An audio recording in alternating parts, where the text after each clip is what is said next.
Hey everyone, it's Tara. Welcome back to my channel. Today I am here with the 21 books I want to read in 2021. I had posted another video where I mentioned this list and asked if you guys wanted to see it, and most of you that commented said sure. So here we are with my 21 priorities for 2021.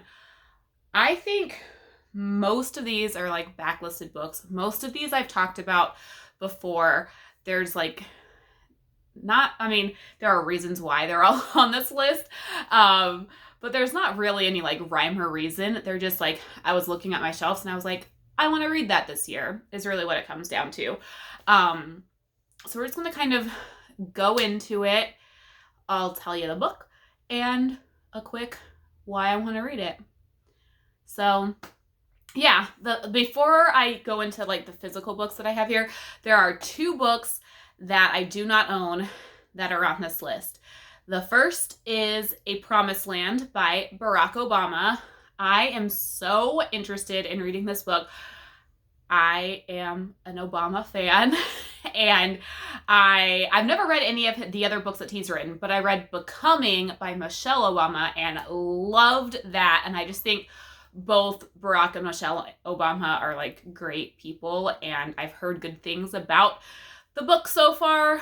So I'm really excited to read that. I have it on hold at my library, but there's a wait. So we'll see if I end up just buying it before I actually get the copy that's on hold. But that is book number one. Book number two is Red Rising by Pierce Brown. This is on my list because of Eric at Break Even Books. He loves this book. It's his favorite book. Every time I watch one of his videos and he talks about it, I'm like, oh, I need to read it. And I always see it at my library, see it at the bookstore. So I decided I was gonna see what Eric loves about this book and give it a read. So those are the two books that I do not own. The other 19 I do own. So I'm just going to kind of start at the top and work my way down. No rhyme or reason to the order of this. It's literally just how I pulled them off of my bookshelves. So first up is Just Mercy by Bryan Stevenson, which I'm actually currently buddy reading with Tia. So that's nice that I'm already crossing this one off my list. I'm enjoying it so far. Spoilers for my January wrap up. But I had heard really great things about it, and I wanted to read it. So that's why I made it to the list. Then we have The Toll by Neal Shusterman. I read Scythe in February of 2020, and then Thunderhead in November. And I really want to wrap up the series. I feel like I waited too long between Scythe and Thunderhead, and I had forgotten a little bit of stuff, but Thunderhead was still really, really good. And I don't want to wait too long to read The Toll, because I feel like Thunderhead kind of left on a little bit of a cliffhanger, and I just need to dive into it and wrap up this series. Then we have Mistborn. Technically the entire trilogy, but this is the first one. I'm actually currently listening to this with John. So another one that's being crossed off my list. This is a reread, but I read it maybe 6.5 years ago. So it's been a long time. And I feel like while I enjoyed it then, I will probably enjoy it more now, just because my reading has changed. My reading tastes have changed since I read it, and I read more fantasy and sci-fi stuff now. So I'm really excited to finish this up. We're only 60 pages in, so we've got a lot to go, plus the other two books. So looking forward to this. Then we have Gone with the Wind by Margaret Mitchell. I've never read this. It's slightly intimidating. This copy is 1,024 pages.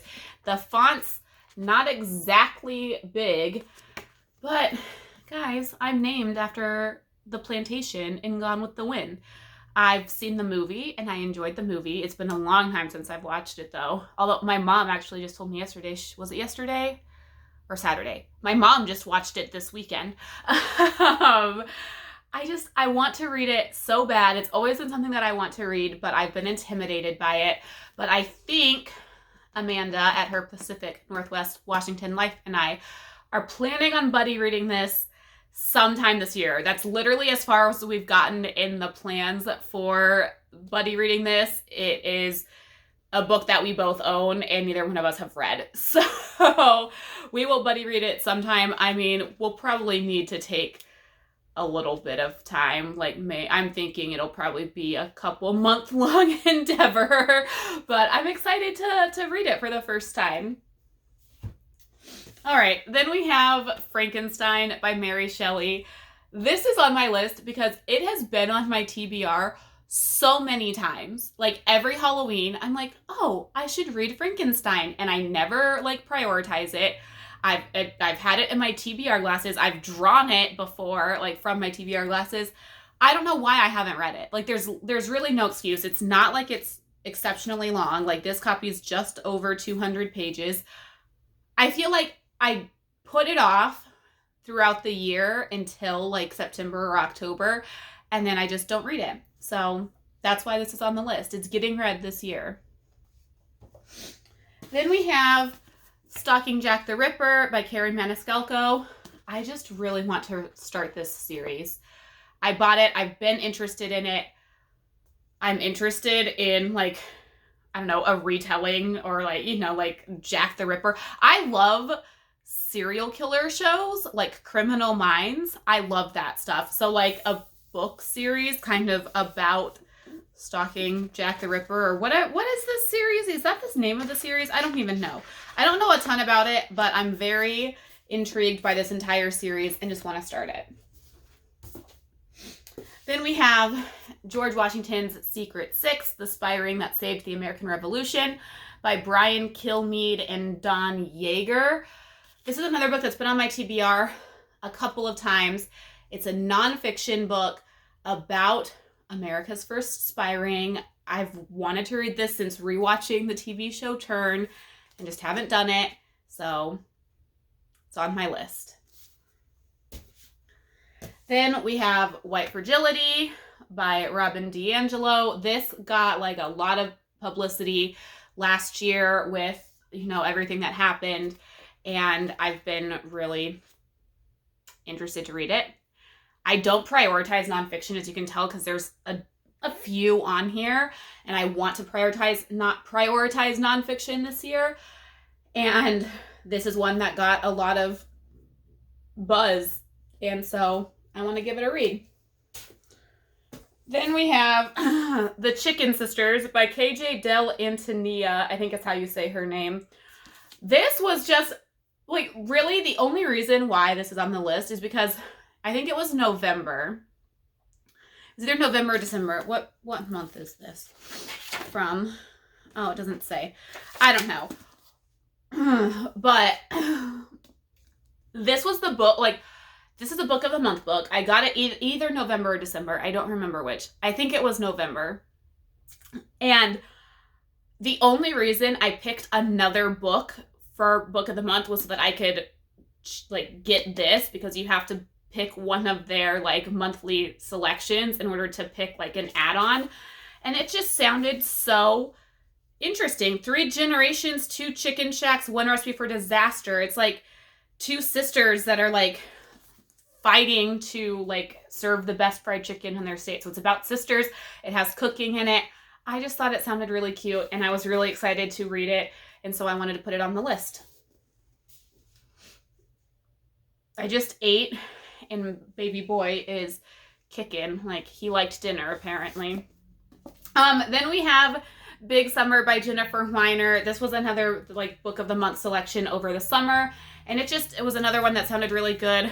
I want to try Jennifer Weiner. It sounds like she might be an author that I could enjoy. And I just think it sounds like a nice summery read that I didn't get to last summer. So I think I will try and get to it this summer. All right, guys. I don't know what number we're at, but we've got another stack to go. Then we have The Giver of Stars by Jojo Moyes, which I'm also currently reading. That is 3 of these books that I'm currently reading right now. So that's awesome. This is one that got a lot of like praise when it came out, like November 2019, but I think I didn't really, this is when I selected it for Book of the Month, but I don't think I really started hearing people talk about it till like last year. And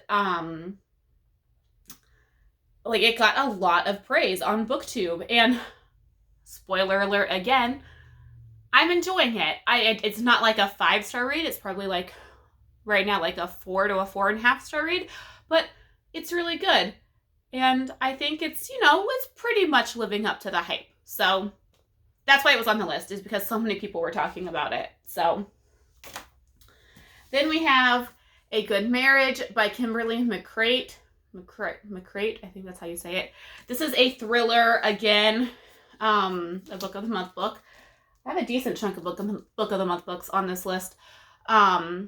This one got a lot of hype when it came out. Actually, somebody, not even like a booktuber, but actually a former bachelorette from the show, like was raving about this on Instagram one day. So I really want to give it a read. Like people that I follow on BookTube said this is like it's on like their like top thrillers, mystery thrillers of the year. So who doesn't like a good thriller, right? So that's why it's on the list. Then we have This Tender Land by William Kent Kruger, another historical fiction that is about a time period that I don't know a ton about. It sounds like it kind of, as Krista at Books and Jams describes it, has like Huckleberry Finn vibes, where like these a few boys like have to like get out of Dodge after doing something, and they like float down a river or something. I don't know, but it's another one that has gotten a decent amount of praise here on BookTube, and I just want to give it a read. I love historical fiction, so let's see what it's all about. All right, then we have The Vanishing Half by Brit Bennett. Again, another book that got a lot of praise. This was actually Book of the Month's Book of the Year for 2020. So must be really, really good. It has, I guess, like a dual timeline. Is it dual timeline? I don't know. It says weaving together multiple strands and generations from the Deep South to California from the 1950s to the 1990s. So lots of praise for this book, and I want to read it, which is why it's on this list. Alrighty, then we have The Honey Don't List by Christina Lauren. This is just the only Christina Lauren book that I own that I have not read. I purchased it randomly at some bookstore, obviously, and I just haven't read it yet because I was going to read it, and then In a Holidays came out, and so I read that instead. This one I've heard a little bit of like mixed reviews on, but I've really enjoyed all of the Christina Lauren that I've read. So I wanted to put the only one that I own that I have not read on this list. So they have not disappointed me yet. So hopefully this one doesn't. Then we have Timeline by Michael Crichton. This would be a reread for me. This was actually on my 2020 priority list, and I never read it. But I want to give it a reread because I really enjoyed it when I read it. Oh gosh. I think this was like one of the first books that I read after John and I started dating because his dad recommended it. So it's been like 7 years, and I just remember really liking it. Again, this is a genre that I don't read a lot about. It kind of has like sci-fi meets historical fiction, which is really cool. And I just want to reread it. And maybe, I think this might be something that I try and listen to with John. John's also read it like a way long time ago. So maybe I can convince him to audiobook it with me. We'll see. That's my plan. We'll see if John agrees to it. All right, then we only have three books left. We have The Chaos of Standing Still by Jessica Brody. This was recommended to me by my sister-in-law. She was actually texting my mom about books to read. There was like a group chat because my mom wanted some like book recommendations, and I was like, "Oh, that sounds really good." And I don't think I've ever read a book that my sister-in-law recommended, so I wanted to prioritize that because if she liked it, I'm sure I will. So then we have An Anonymous Girl by Greer Hendricks and Sarah Pekkanen. This is, I think, their first book. Is it the first book that they wrote together? I don't know. I want to say it is, though. But it's the only book of theirs that I have not read. I've read The Wife Between Us, and I read, oh my gosh, You Are Not Alone. So I need to read An Anonymous Girl. I really enjoyed both of the other two, so gotta read this one. Then last but definitely not least, we have The Broken Girls by Simone St. James. This is on the list because I read The Sundown Hotel last year by Simone St. James.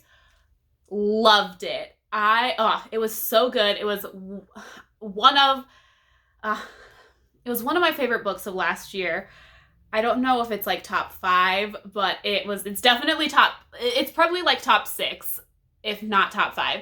I need to film that video too. And I saw that this was available from Book of the Month. It's an older book. It's from February of 2018, before I ever had Book of the Month, but I want to read more of Simone St. James.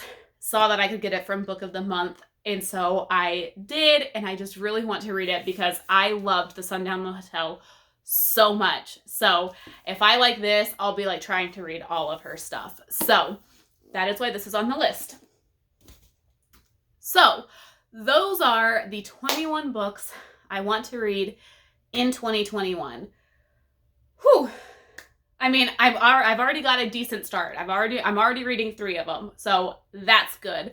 Let me know down below if any of these books are on your list, or if you have not read them, you want a buddy read, hit me up in the comments.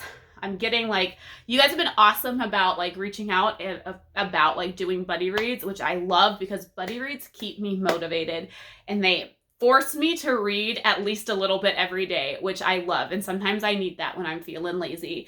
So if you want to read any of these, let me know down below. Also, let me know what are some books on your 2021 priority list. I've been trying to watch everyone's videos as I see them pop up, but if you have a video, link it down below. If you don't have a video, let me know in the comments what some of your priorities for this year are. Anyways, that is it for now. Thank you so much for watching. Until next time, happy reading. Bye!